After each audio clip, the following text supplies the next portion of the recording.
بسم اللہ الرحمن الرحیم۔ السلام علیکم۔ Ministry of human resource and social development authority نے ملازمین کے 80 لاکھ ریال مالیت کے حقوق دلا دیے۔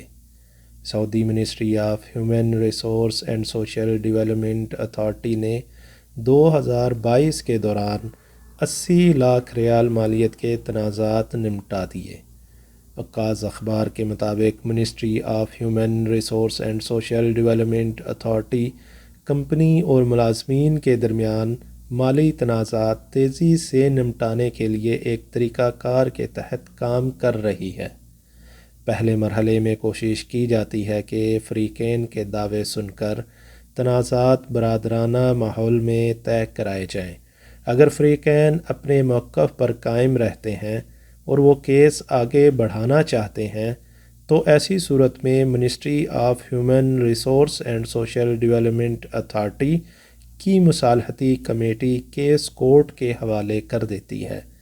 کمپنی اور ملازم کے حقوق کے تحفظ کے لیے وزارت عدل کا ناجز پورٹل آن لائن غیر ملکی ملازم کی کمپنی کے خلاف شکایت درج کرانے میں مدد کرتا ہے۔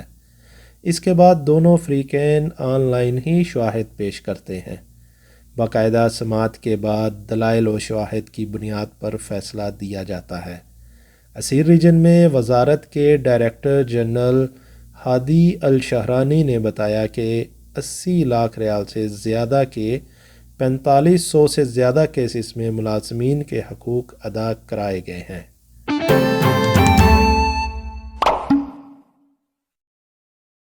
سعودیہ عرب میں غیر ملکی ملازم کی کون کون سی فیس کمپنی یا کفیل کو دینا ہوگی؟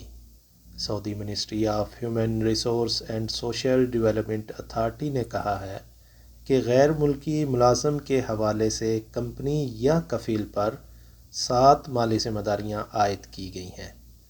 اخبار 24 کے مطابق ministry of human resource and social development authority کا کہنا ہے کہ سعودی لیبر لا کی دفعہ 40 کے مطابق اقامے کے اجراء و توسیع، ورک پرمٹ کے اجراء و توسیع کی فیس اور ان میں سے کسی ایک کے اجراء یا توسیع میں تاخیر پر مقرر جرمانہ کمپنی یا کفیل کے ذمہ ہے۔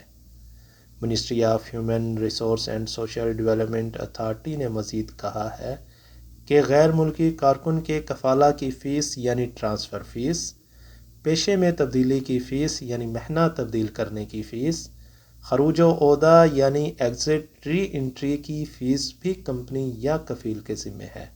ملازمت کا معاہدہ مکمل ہونے پر وطن واپسی کا ٹکٹ بھی کمپنی یا کفیل کے ذمہ ہے۔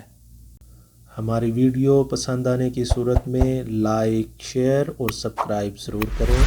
نیکسٹ ویڈیو تک اجازت دیجیے۔ اللہ حافظ۔